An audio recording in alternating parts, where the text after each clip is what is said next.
अभी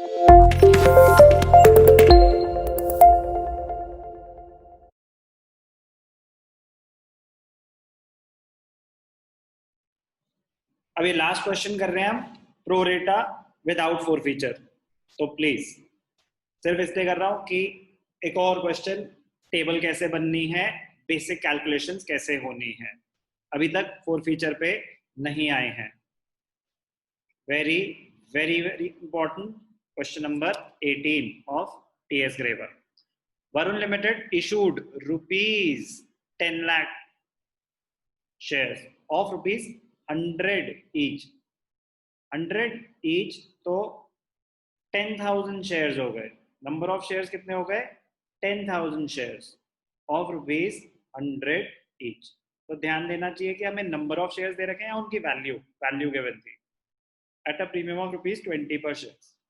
20 per share payable 10 per share on application, 40 per share and rupees 10 premium on allotment, rupees 50 and rupees 10 premium on final call. तो first and final call एक ही call है। तो point कभी कभी होता है रुपीज 40 इंक्लूडिंग प्रीमियम, यहाँ पे रुपीज 40 एंड 10, तो 40 प्लस 10 अलॉटमेंट पे टोटल 50 आ रहे होंगे। फर्स्ट एंड फाइनल कॉल पे कितने हैं? 50 प्लस 10 60। एप्लीकेशन पे कितने हैं? 10 प्लस 0 टोटल 10। तो शेयर की फेस वैल्यू 100, प्रीमियम 20, टोटल 120। सबसे पहले तो यही ध्यान देना चाहिए। आगे बढ़ते हैं। Over payments on application were to be applied towards amount due on allotment and overpayments on application money exceeding the amount due on allotment was to be returned। Again specific instruction कह रहे जो भी advance है allotment तक तो carry forward करो, अगर allotment से भी ज्यादा एडवांस है तो पैसे वापस कर दो। अगर ऐसा नहीं लिखा होता तो वो हम फर्स्ट कॉल पे यूज करते, फर्स्ट कॉल से भी ज्यादा होता तब वापस करते। तो प्रोरेटा में पैसा वापस तभी होगा जब वो टोटल वैल्यू को एक्सीड करता है या स्पेसिफिक इंस्ट्रक्शन दे रखी है कि कब वापस होगा। Issue was over subscribed to the extent of 13,000 shares. Issue was over subscribed to the extent of 13,000 shares का मतलब होता है ओवर सब्सक्राइब्ड बाय 13,000 शेयर्स। तो 10,000 shares over subscribed by 13,000 shares, total application received 23,000 shares. Language पढ़ेंगे पता चल जाएगा। Application for 12,000 shares were allotted only 1,000 shares. इस क्वेश्चन में आपको पता चलेगा प्रोरेटा टेबल बनाने का फायदा और कैसे फंस जाते हैं वो बच्चे जो टेबल नहीं बनाते और रफ कैलकुलेशन करते हैं, वो इन क्वेश्चन में फंस जाते हैं।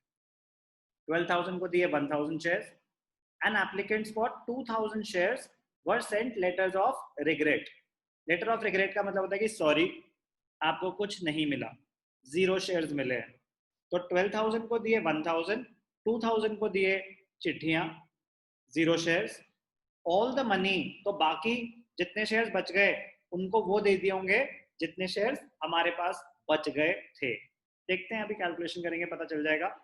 All the money due on allotment and final call was duly received.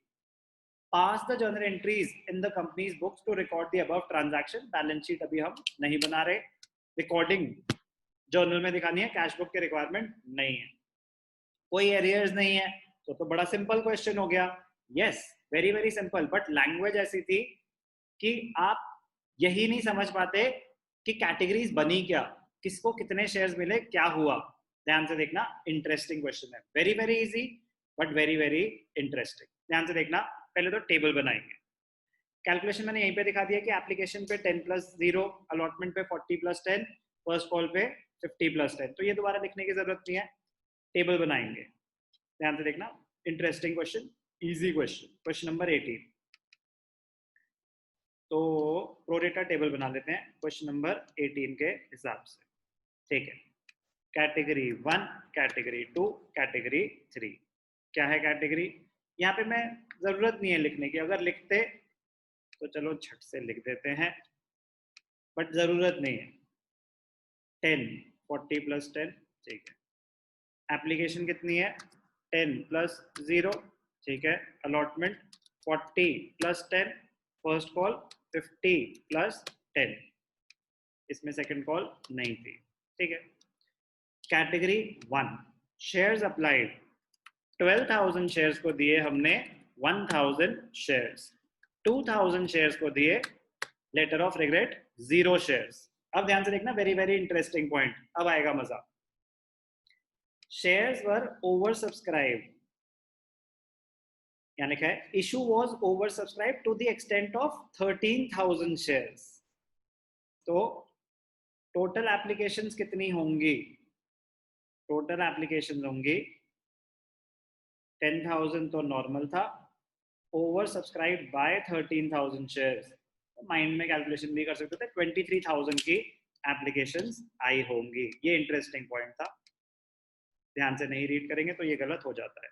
तो अगर 14 का मुझे कैलकुलेशन आ चुका है, 14 का कैलकुलेशन आ चुका है, 23 टोटल है, तो लास्ट कैटेगरी में कितने रहे होंगे? 9,000 शेयर्स। ये था बेटा मजेदार पॉइंट कि 9,000 कैसे आया, इसमें ध्यान देना था। तो 9,000 कैसे आया? टोटल हमें पता है कि 23,000 है, हमें 12 प्लस 2 14 का हिसाब किताब दे रखा है, बाकी कुछ नहीं बोला हुआ, तो बाकी कितने बच गए? 9,000 शेयर्स। ओके, अब हमारे पास टोटल कितने शेयर्स हैं? 10,000 शेयर्स। 1,000 का तो उन्होंने बताया कि 12,000 को 1,000 दिए, सेकंड कैटेगरी में कुछ नहीं दिया, ये भी बताया। अब टोटल शेयर्स अगर 10,000 है, थर्ड कैटेगरी ने कितने अप्लाई करे थे? 9,000, तो आपने उनको कितने दिए होंगे?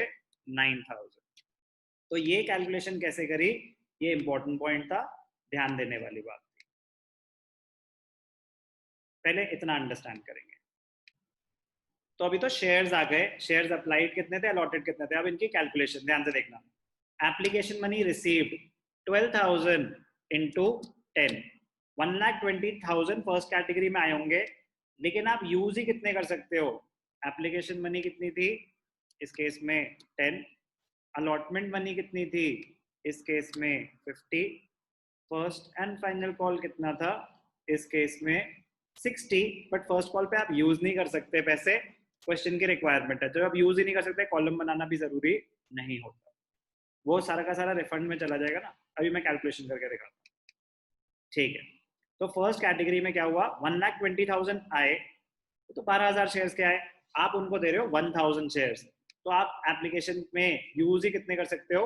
1,000 इंटू 10, 10,000 तो आपने ट्रांसफर कर दिए कैपिटल में, एडवांस बचा 1,10,000 रुपए का। ध्यान से देखना, बड़ा इंटरेस्टिंग पॉइंट है। एडवांस कितना बचा? 1,10,000 का। लेकिन क्वेश्चन की स्पेसिफिक इंस्ट्रक्शन है, क्वेश्चन की क्या इंस्ट्रक्शन है? Overpayment on application were to be applied towards allotment, amount due on allotment, and overpayments on application money exceeding allotment was to be returned. तो बेटा फर्स्ट कैटेगरी ही है जहां पे एडवांस होने वाला है, तो कह रहे हैं ये जो एक्स्ट्रा पैसे पड़े हुए 1,10,000, कह रहे हैं अलॉटमेंट तक जितना ड्यू है उतना यूज करो। तो अब 1,000 शेयर्स हैं, 1,000 शेयर्स हैं, तो 1,000 शेयर्स पे अलॉट मनी होगी भी कितनी? 50 रुपए के हिसाब से 50,000 होगी, 50,000 से ज्यादा आप यूज नहीं कर सकते, तो अलॉटमेंट पे आपने कितने यूज करे? 50,000 रुपए। Very very important. कैसे? 1,000 शेयर्स हैं, 50 रुपए अलॉटमेंट मनी है, तो पूरी अलॉटमेंट मनी मिल गई, तो अलॉटमेंट पे आपने 50,000 यूज कर लिए। फर्स्ट कॉल पे पैसे यूज नहीं कर सकते, कॉलम बनाना भी जरूरी नहीं था। कह रहे बाकी सारे पैसे रिफंड करो। कह रहे कौन से बाकी पैसे? कह रहे आपके पास 1,20,000 आए थे, 10,000 आपने यूज कर लिए एप्लीकेशन की कैपिटल के लिए, 50,000 आपने अलॉटमेंट में ट्रांसफर कर दिया, टोटल अलॉटमेंट ही 50 है, जितना है उतना ही यूज कर सकते हो, उससे ज्यादा तो यूज नहीं कर सकते। बाकी जो बचे 60,000 वो आपको रिफंड करने पड़ेंगे, क्वेश्चन की रिक्वायरमेंट है। 2,000 शेयर्स पे आपने कुछ नहीं दिया था, तो 2,000 इंटू 10 20,000 आया था, कोई भी पैसा यूज नहीं होगा, 20 का 20 क्या हो जाएगा? रिफंड।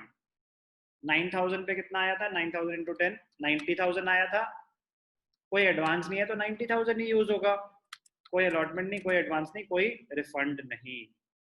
टोटल पैसे कितने आए थे? 2,30,000। 1 लाख कैपिटल में चले गए, एप्लीकेशन का फेस वैल्यू, 50,000 अलॉटमेंट का एडवांस हो गया, 80,000 रिफंड हो गया। Very very important calculation part. अब क्वेश्चन आसान है बहुत, ध्यान से देखना, एंट्रीज करके दिखा देता हूं। पहली entry, bank account debited to share application. कितने पैसे आए आपके पास? पैसे तो बहुत सारे आए, पैसे आए आपके पास 2,30,000, 2,30,000 आ गए। अब वो 2,30,000 आपने यूज कैसे करे, उसकी जनरल एंट्री क्या है? Share application account debited to share capital to share allotment to bank account. कुछ पैसा, पहले पैसा आया कितना? पैसा आया 2,30,000 आया। कैपिटल में कितना ट्रांसफर हो सकता है? 10,000 के हिसाब से 10 रुपीज, 1 लाख कैपिटल में ट्रांसफर हो गया। अलॉटमेंट का एडवांस 50 प्लस 10, टोटल 50 अलॉटमेंट का एडवांस है, 80,000 हम वापस करेंगे। 50,000 अलॉटमेंट का एडवांस, 80,000 हम वापस करेंगे, टोटल आ रहा है 2,30,000। एप्लीकेशन मनी में ही यहाँ पे दिमाग लगना था, आगे की कहानी इजी है। तो और कोई एरियर्स है ही नहीं, ठीक है, अलॉटमेंट भी मिल गई, all the money on allotment and first call was duly receive. Simple सी कैलकुलेशन है, खत्म कर देते हैं। अलॉटमेंट पे भी प्रीमियम है, फर्स्ट कॉल पे भी प्रीमियम है, बस वो ध्यान दे देते हैं, जल्दबाजी में कहीं गलती कर बैठे हैं। 10 रुपीज प्रीमियम है, ओके, 40 प्लस 10। तो जब अलॉट मनी ड्यू होगी, share allotment account debited to share capital to securities premium reserve. Allotment 50,000, आपके पास शेयर्स कितने हैं? आपके पास है 10,000, 10,000 इंटू 50, ठीक है, तो टोटल 5 लाख, ठीक है, वेरीफाई कर लेंगे। शेयर्स हैं आपके पास 10,000, 50 रुपीज, ठीक है, तो 5 लाख मिलने चाहिए थे, 40 प्लस 10, तो 4 lakh face value, 1 lakh premium, इतने मिलने चाहिए थे, जिसमें से 50,000 ऑलरेडी एडवांस आया हुआ है, इसका ध्यान रखना हमेशा, और कोई एरियर्स नहीं है, तो डायरेक्ट एंट्री पास करेंगे। Bank account debited to share allotment account, कितने पैसे आए? 4,50,000 आ गए। ऐसे ही सिंपल सी स्ट्रेट फॉरवर्ड सी फर्स्ट कॉल की एंट्री पास हो जाएगी। Share first call account debited to share capital to securities premium reserve. First call पे कितने पैसे आने चाहिए थे? फर्स्ट कॉल पे आने चाहिए थे 50 plus 10, let's verify, 50 plus 10 60, 60 rupees आने चाहिए थे। 60 में से क्या हुआ?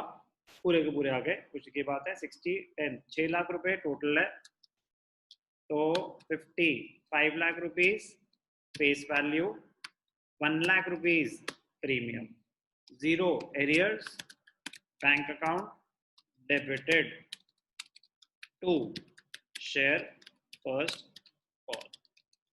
जो दिमाग उन्होंने लगवाना था वो एप्लीकेशन के टाइम ही लगवा लिया था। अच्छा क्वेश्चन था, बहुत अच्छा था। टेबल कैसे बननी थी, सारा दिमाग रखना था वहां पे। लैंग्वेज जानबूझ के उन्होंने कॉम्प्लिकेटेड दी थी, तो वही तो सीखना है कि लैंग्वेज अगर घुमा के दें तो हम क्वेश्चन को ब्रेक कर पाते हैं कि नहीं कर पाते। तो टेबल बनाना यहाँ पे आपको काम आता है। क्वेश्चन जितना मर्जी कॉम्प्लिकेटेड हो, आप आराम आराम से ब्रेक करके पुट करते रहो वैल्यूज, अपने आप बैलेंसिंग फिगर्स निकलेंगे, अपने आप क्वेश्चन क्लोज हो जाएगा। इस कैलकुलेशन के बाद जर्नल एंट्रीज पास करना बहुत ही ज्यादा सिंपल और स्ट्रेट फॉरवर्ड काम। अब आप कॉपी करेंगे इसको, बहुत ही अच्छा क्वेश्चन था। Question number 18, TS Grewal, based on pro rata allotment no forfeiture. Forfeiture होगा भी कैसे? एरियर्स ही नहीं थे, बट अभी हमने प्रोरेटा विदाउट फॉरफीचर करा।